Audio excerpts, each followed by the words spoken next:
CNN 24 এর সান্ধ্য সংবাদে আমি আলপনা আপনাদেরকে স্বাগত জানাচ্ছি। চলুন দেখে নেওয়া যাক আজকের গুরুত্বপূর্ণ সংবাদ শিরোনাম। আগামী 3 থেকে 4 মাসের মধ্যে ফ্লাইওভারের নির্মাণ কাজ শুরু হবে, কংগ্রেস অপপ্রচার চালাচ্ছে বললেন বিধায়ক দীপায়ন। রংপুর কদমতলায় ভয়াবহ পথ দুর্ঘটনায় গুরুতর আহত মহিলা সহ এক যুবক। শিলচর ফুড গ্রেনস মার্চেন্ট অ্যাসোসিয়েশনের সভাপতি অসিত দত্ত ও সাধারণ সম্পাদক পদে দীপক চন্দ্র পালকে স্বপদে পুনর্বহাল। বালাছড়া টোল গেটের সার্ভার রুমে বিদ্যুতের শর্ট সার্কিট থেকে আগুন লেগে পুড়ে ছাই বিভিন্ন সামগ্রী। খাসপুরে চাঁদা তুলে ইএনডি বাঁধের কাজে হাত দিলেন স্থানীয় জনগণ। এবারে বিস্তারিত। আগামী 3 থেকে 4 মাসের মধ্যে ফ্লাইওভারের নির্মাণ কাজ শুরু হবে, এ নিয়ে কোনো দ্বিমত নেই। আর মুখ্যমন্ত্রী ডক্টর হিমন্ত বিশ্ব শর্মার হাত দিয়ে ফ্লাইওভারের শিলান্যাস হবে, অথচ কংগ্রেস ফ্লাইওভার নিয়ে অপপ্রচার চালাচ্ছে। এর প্রধান কারণ হলো কংগ্রেসের পায়ের তলায় মাটি নেই। সোমবার শিলচর কাছাড় জেলা বিজেপির সভাকক্ষে অনুষ্ঠিত এক সাংবাদিক সম্মেলনে একথা জানান শিলচরের বিধায়ক দীপায়ন চক্রবর্তী। তিনি বলেন, বিজেপি বিধায়ক, সাংসদ ও মন্ত্রিসভাই এ ব্যাপারে অনেক আশাবাদী। এছাড়া মন্ত্রী কৃষ্ণেন্দু পাল ও মন্ত্রী কৌশিক রায়ের উপস্থিতিতে অনুষ্ঠিত এক সভায় শিলচরের 99% নাগরিক ফ্লাইওভার নিয়ে সহমত পোষণ করছেন, কিন্তু শিলচর কংগ্রেসের নেতারা ফ্লাইওভারের বিরোধিতা করছেন। কংগ্রেসের কথা আমি বলতে গেলে এটাই বলতে হবে যে একটা রাজনৈতিক দল ছিল, দীর্ঘ বছর শাসন ক্ষমতায় ছিল, কিন্তু দুর্ভাগ্যবশত তাদের যে এই অপশাসনের জন্য আজকে ভারতবর্ষের সর্বস্তরের মানুষ তাদেরকে প্রত্যাখ্যান করেছে। আর যখনই কোনো নির্বাচন আসে, নাটক করার জন্য, স্টান্ট করার জন্য আমরা লক্ষ্য করি অনেক কথা বলেন। আমি তাদেরকে আপনার মাধ্যমে প্রশ্ন করতে চাই যে এই যে ললিপপের কথা আপনি বলেছেন, এই ললিপপের কথা বলে আপনি মানুষকে বিভ্রান্ত করতে চাইছেন, না আপনারা ফ্লাইওভার না হোক তার জন্য আপনারা পদক্ষেপ নিচ্ছেন? এটা আপনারা আগে ক্লিয়ার করুন। সেখানে দাঁড়িয়ে কংগ্রেস এই যে দাবি করছে, এই দাবি ভিত্তিহীন দাবি। আর যদি কোনো ভিত্তি থাকে তাহলে তাদেরকে আমি বলতে চাই যে 1000 কোটি টাকা আমরা শুনেছিলাম তরুণ গগৈয়ের সময়, যে বরাকবেরির উন্নতির স্বার্থে 1000 কোটি টাকার প্যাকেজ ঘোষণা করা হয়েছিল। এই 1000 কোটি টাকার থেকে কত কোটি টাকা আজকে শিলচর বা বরাকে ব্যয় হয়েছে, তারা আগে এই প্রশ্নের জবাব দেক, তারপর ফ্লাইওভার নিয়ে তারা কথা বলুক। যে ইদানিং কালে কিছু কংগ্রেসি নেতারা খুব অ্যাক্টিভ হয়ে উঠছেন, সম্পূর্ণ সকল অ্যাক্টিভ না, কিছু কংগ্রেসি নেতারা অ্যাক্টিভ হয়েছেন, তার পিছনে একটা স্বার্থ জড়িত রয়েছে। আগামী দিনে এই বোমা ফাটবে। কংগ্রেসের নির্বাচন আসলে পরে এই কথাগুলো কেন মনে হয়? আজকে তারা জানেন যে পায়ের তলায় কোনো মাটি নেই, কোনো ইস্যু নেই। আজকে ডেভেলপমেন্টাল কাজ 70 বছরে 75 বছরে তারা করতে যেটা পারেনি, মাননীয় মুখ্যমন্ত্রী সরকার ডক্টর হিমন্ত বিশ্ব শর্মার সরকার শিলচর তথা বরাকে 4 বছরের মাথায় সেইগুলোর থেকে অনেক বেশি কাজ করে দিয়েছেন। রামনগর থেকে ক্যাপিটাল পয়েন্ট এবং ক্যাপিটাল পয়েন্ট থেকে ন্যাশনাল হাইওয়ে চিত্তরঞ্জন এভিনিউ পর্যন্ত ফ্লাইওভার নির্মাণ হবে।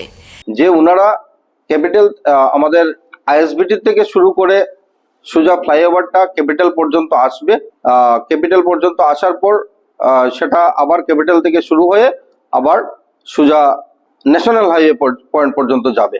ন্যাশনাল হাইওয়ে পয়েন্ট পর্যন্ত না, রাইটস এর মতে সেটা Rangirkhari in between national highway point to Netaji statue সেটা থাকবে, ল্যান্ডিংটা হবে।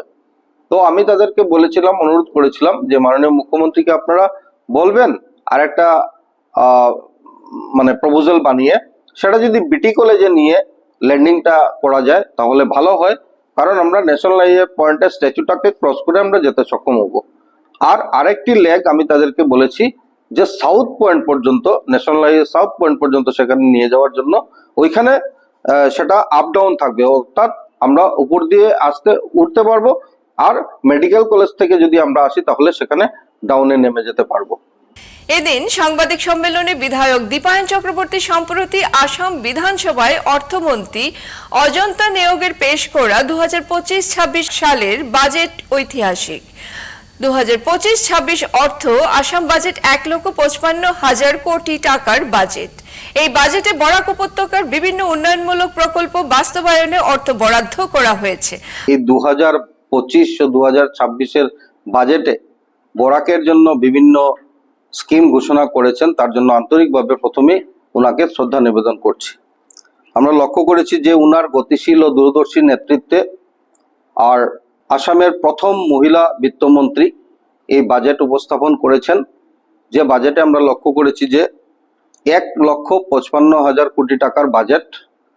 আর সেখানে মুখ্যমন্ত্রী বলেছেন যে এই বাজেট হয়তো এবার প্রায় 1,80,000-এ গিয়ে দাঁড়াবে হয়তো। তো এই যে বাজেট আমরা লক্ষ্য করেছি যে একটা ঐতিহাসিক জনকল্যাণমুখী বা সর্বস্পর্শী বাজেট, এই বাজেটে সেটা রিফ্লেক্ট করেছে। আমরা লক্ষ্য করলি যে বরাকের জন্য মাননীয় মুখ্যমন্ত্রী ডক্টর হিমন্ত বিশ্ব শর্মা 2021 ইংরেজিতে দায়িত্ব নেওয়ার পর থেকেই বরাকের বিভিন্ন উন্নতি সাধনে আসাম রাজ্যের বিভিন্ন জায়গার সহিত বরাককে এগিয়ে নিয়ে যাওয়ার জন্য ওনার যে প্রচেষ্টা, সেই প্রচেষ্টা অব্যাহত রয়েছে। প্রথম দিন থেকে সেটা আমরা লক্ষ্য করছি। আর আমি যেহেতু শিলচরের বিধায়ক, আন্তরিকভাবে তাকে ধন্যবাদ জ্ঞাপন করছি যে শিলচরের উপর একটা বিশেষ দৃষ্টি দিয়ে মাননীয় মুখ্যমন্ত্রী আমাদের বলা সাথে সাথে ওনার নিজস্ব একটা প্ল্যানিং নিয়ে শিলচরকে সাজানোর চেষ্টা করে যাচ্ছেন। যে শিব মন্দিরটা রয়েছে সেই শিব মন্দিরের আশেপাশে ল্যান্ডিং দিয়েছিলেন। আমি তাদেরকে বলেছিলাম যে এটাকে আরেকটু দূরে সরিয়ে নিয়ে গিয়ে সুভাষনগর যে পয়েন্টটা, সেখানে ল্যান্ডিং দিলে এই এরিয়াটা আফটার এভিকশন অনেক বড় হয়েছে, 90-92 ফুট হয়েছে রাস্তাটা, সেখানে ল্যান্ডিং দিলে আপ এন্ড ডাউন দুটাই সুবিধা হবে। তো এইভাবে রাইটসকে সাজেশন দেওয়ার পর হয়তো রাইটস সেটাকে প্রিপেয়ার করবে। কিন্তু মাননীয় মুখ্যমন্ত্রী একমাত্র ব্যক্তি যিনি শিলচরকে ভালোবেসে এই ফ্লাইওভারকে উনি করার জন্য, আর আজকে 2025-26 ইংরেজির যে বাজেট, সেই বাজেটে আমরা লক্ষ্য করেছি যে প্রথম পর্যায়ে উনি 700 কোটি টাকা বরাদ্দ করেছেন, যার জন্য আন্তরিকভাবে আজকে এই সাংবাদিক সম্মেলনের মাধ্যমে শিলচরবাসী, শ্রদ্ধার জনসাধারণ, ভারতীয় জনতা পার্টির সর্বস্তরের কার্যকর্তা, আমাদের সংঘ পরিবারের সকল এর পক্ষ থেকে আন্তরিকভাবে মাননীয় মুখ্যমন্ত্রীকে ধন্যবাদ জ্ঞাপন করতে চাই। ফ্লাইওভার নির্মাণে 700 কোটি টাকা, বরাক উপত্যকা উন্নয়ন বিভাগে 105 কোটি, সনবিলের উন্নয়নে 100 কোটি টাকা, পাথারকান্দিতে কৃষি মহাবিদ্যালয় স্থাপন সহ অনেক ছোট বড় প্রকল্পের জন্য অর্থ বরাদ্দ করা হয়েছে। মুখ্যমন্ত্রী ডক্টর হিমন্ত বিশ্ব শর্মার নেতৃত্বে এসব প্রকল্পের জন্য অর্থ বরাদ্দ করা হয়েছে বলে জানান তিনি। যে এই বাজেটে শুধু শিলচর না, বরাকের বিভিন্ন কাজ করার জন্য উনি উদ্যোগ নিয়েছেন, সেটা বাজেটে রিফ্লেক্ট হয়েছে। যেমন পাথারকান্দিতে একটি কৃষি মহাবিদ্যালয় স্থাপনের কথাও এই বাজেটে উল্লেখ করা হয়েছে। এখানে আমি মাননীয় নিত্যভূষণ দে মহাশয়ের কথা আনতে চাই। মাননীয় নিত্যভূষণ দে মহাশয় কিন্তু কৃষি মহাবিদ্যালয় হোক, সেটা নিয়ে মাননীয় মুখ্যমন্ত্রীর সাথেও একসময় কথা বলেছিলেন। আজকের দিনে কৃষ্ণেন্দু পাল মহাশয় বা আমাদের রাতাবাড়ির এমএলএ বিজয় মালাকার, ওনারাও কিন্তু, বা ভারতীয় জনতা পার্টি শ্রীভূমি জেলার যারা রয়েছেন সভাপতিরা, তারাও কিন্তু তদবির করেছিলেন। তাই আজকে শ্রদ্ধার মুখ্যমন্ত্রীকে ধন্যবাদ জ্ঞাপন করতে চাই যে বরাককে গুরুত্ব দিয়ে কৃষি মহাবিদ্যালয় আজকে উনি স্থাপন করার জন্য শ্রীভূমি অঞ্চল উনি চয়ন করেছেন। কৌশিক রায় মহোদয়ের বাকি দপ্তরের সাথে একটা নতুন দপ্তর জুড়ে দেওয়া হয়েছে, বরাকভ্যালি ডেভেলপমেন্ট ডিপার্টমেন্ট। এই ডিপার্টমেন্টে এই 2025-26 ইংরেজিতে 105 কোটি টাকা বরাদ্দ করা হয়েছে। তার জন্য আন্তরিকভাবে মাননীয় মুখ্যমন্ত্রীকে ধন্যবাদ জ্ঞাপন করতে চাই। আমরা লক্ষ্য করি যে প্রধানমন্ত্রী মৎস্য সম্পদ যোজনা, এই মৎস্য সম্পদ যোজনার অধীনে সনবিল, এই সনবিলটা নর্থ ইস্টের না, আমি বলবো যে পৃথিবীর সবচেয়ে বড় বিল। এই সনবিলটা রাতাবাড়ি অঞ্চলে, শ্রীভূমি জেলার রাতাবাড়ি বিধানসভা সমষ্টিতে এই সনবিলকে গুরুত্ব দিয়ে, এই সনবিলের জন্য কিন্তু বরাকের সব মানুষ, তার একটা প্রাণ রয়েছে। এই সনবিলে আমরা সবসময় যাই। তো এটাকে গুরুত্ব দিয়ে এই সনবিলকে রূপায়ণ করার জন্য আজকে 100 কোটি টাকা আরো বরাদ্দ করা হয়েছে। এদিন সাংবাদিকদের প্রশ্নের জবাবে বিধায়ক দীপায়ন জানান, আগামী বছরের মধ্যে শিলচরের রাঙ্গির খালের কাজ সম্পূর্ণ হবে। তারাপুর শিববাড়ি রোডের সিঙ্কিং জোনে এলিভেটর রোড নির্মাণ সহ শিলচর শহরের ড্রেনেজ ব্যবস্থার আমূল পরিবর্তন হবে বলে জানান তিনি এদিন সাংবাদিক সম্মেলনে। মাননীয় মুখ্যমন্ত্রীর নেতৃত্বে 4 বছরের শিলচরের বিশেষ করে আমাদের প্রধান প্রধান অঞ্চল যেগুলো টাউন অঞ্চল, সেই টাউন অঞ্চলে ড্রেনেজ সিস্টেম উন্নতি করার জন্য যে কাজ হয়েছে সেটা রেকর্ড পরিমাণ কাজ হয়েছে। আরো কিছু কাজ বাকি রয়েছে, অনেকটা কাজ বাকি রয়েছে, কিন্তু আমি আজকে সাংবাদিক সম্মেলনের মাধ্যমে শিলচরবাসীর শ্রদ্ধা জনসাধারণকে আশ্বস্ত করতে চাই যে আমরা রুটে গিয়ে কাজ করছি। রুটে গিয়ে মানে তার বেড লেভেলটা কি হওয়া প্রয়োজন, জলটা ইজিলি কি করে নিষ্কাশন হবে, জলের যে আজকে যে ড্রেনেজ তাদের সময় যেটা এনক্রোচ হয়েছিল সেটাকে এনক্রোচমেন্ট ফ্রি করে প্রপারলি যাতে জল যেতে পারে, সাফিসিয়েন্ট জল যেতে পারে, এই কাজগুলো, এই কথাগুলো চিন্তা করে আমরা কাজগুলোকে এগিয়ে নিয়ে যাচ্ছি। তো স্বাভাবিকভাবে এখানে রাঙ্গির খালের কথা আসে, সিঙ্গির খাল, লঙ্গাই খাল, যে প্রধান প্রধান খাল দিয়ে শিলচর শহরের বিশেষ করে টাউন অঞ্চলের জল নিষ্কাশন হয়। এই খালগুলো আপনারা জানেন যে এনক্রোচমেন্টের জন্য যে কোয়ান্টিটির জল যাওয়া প্রয়োজন তার থেকে অনেক কম জল যাচ্ছে, তার জন্য একটা পার্টিকুলার টাইম আপনার আমার বাড়িতে বা রাস্তাতে আরবান ফ্লাডিং হচ্ছে। তো এটাকে এভিকশন করা অত্যন্ত কঠিন কাজ, অত্যন্ত চ্যালেঞ্জিং কাজ আজকে ভারতীয় জনতা পার্টির সরকার হাতে নিয়েছে, মাননীয় মুখ্যমন্ত্রী হাতে নিয়েছেন। আর আমরা ওনার সাথে সহযোগিতা করে আমরা এজ এ টিম আমরা এই কাজ করছি। ডিপার্টমেন্টের লোক, ভারতীয় জনতা পার্টির লোক, মাননীয় মুখ্যমন্ত্রীর আদেশে আমরা এই কাজগুলোকে করে যাচ্ছি। আমি আশা রাখছি আগামী 2026-এর মার্চ মাসের ভেতরে আজকের দিনের যে ড্রেনেজের বা আরবান ফ্লাডিং এর প্রবলেমটা যেটা রয়েছে অন্তত পক্ষে 70-80% ওভারকাম করতে পারবো, এটা আমি আজকের দিনে বিশ্বাসের সহিত বলতে পারি। শিলচর রংপুর কদমতলা নেক্সা শোরুমের সামনে ভয়াবহ পথ দুর্ঘটনায় গুরুতর আহত মহিলা সহ এক যুবক। রবিবার রাতে দুর্ঘটনাটি সংঘটিত হয়েছে। ঘটনার বিবরণে জানা যায় একটি বাইক দ্রুত গতিতে এসে নিয়ন্ত্রণ হারিয়ে রাস্তায় ছিটকে পড়ে যায়।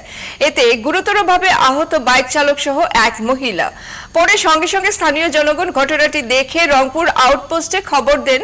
খবর পেয়ে রংপুর আউটপোস্টের পুলিশ ঘটনাস্থলে উপস্থিত হয়ে স্থানীয় জনগণের সহযোগিতায় সংকটজনক অবস্থায় ঘটনাস্থল থেকে এক মহিলা ও যুবককে উদ্ধার করে চিকিৎসার জন্য শিলচর মেডিকেল কলেজ হাসপাতালে প্রেরণ করেন।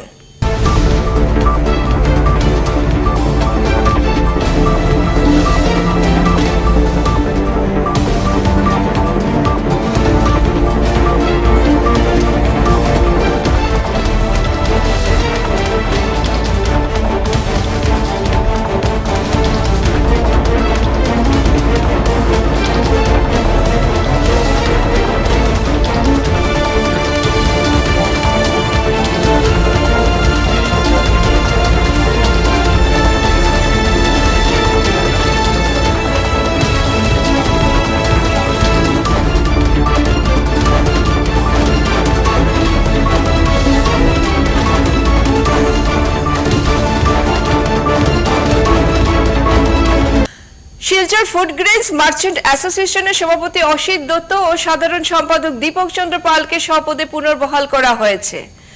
রবিবার সন্ধ্যা রাতে শিলচর সার্কিট হাউস রোডের আশীর্বাদ ব্যাংকোয়েট হলে শিলচর ফুড গ্রেনস মার্চেন্ট অ্যাসোসিয়েশনের 30তম বার্ষিক সাধারণ সভায় সভাপতি অসিত দত্ত ও সাধারণ সম্পাদক দীপক চন্দ্র পালকে স্বপদে পুনর্বহাল করা হয়েছে। এদিন সংস্থার কর্মকর্তাদের প্রদীপ প্রজ্বলনের মধ্য দিয়ে সভা শুরু হয়।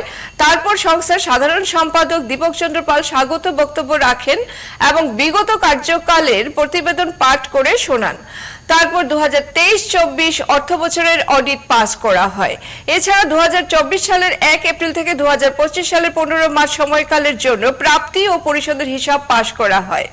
অনুষ্ঠানে প্রশংসনীয় কাজের জন্য 3 যুব উদ্যোক্তাদের সংবর্ধনা জানানো হয়। তারা হলেন কাছাড় জেলার কাশীপুরের সরোজ কুমার কৈরি, শিলচর আর্যভট্টির সৈকত পাল চৌধুরী এবং ঘনিওয়ালা মোকাম রোডের দিগ্বিজয় মণ্ডল। এদিন সভায় সংস্থার সভাপতি অসিত দত্ত, প্রাক্তন বিধায়ক দিলীপ কুমার পাল, প্রাক্তন সভাপতি মূলচাঁদ বৈদ, প্রাক্তন সভাপতি প্রণব পাল চৌধুরী প্রমুখ সংস্থার কার্যক্রম ও উত্তরোত্তর শ্রীবৃদ্ধির উপর বক্তব্য রাখেন। বরখলার বালাছড়া টোল গেটের সার্ভার রুমে বিদ্যুতের শর্ট সার্কিট থেকে আগুন লেগে পুড়ে ছাই বিভিন্ন রকমের ইলেকট্রনিক সামগ্রী। ঘটনার বিবরণে জানা গেছে রবিবার বিকেল আনুমানিক 4টা নাগাদ বরখলা বালাছড়া টোলগেটের সার্ভার রুমে আচমকা আগুন লেগে বিভিন্ন ইলেকট্রনিক সামগ্রী পুড়ে ছাই হয়ে যায়।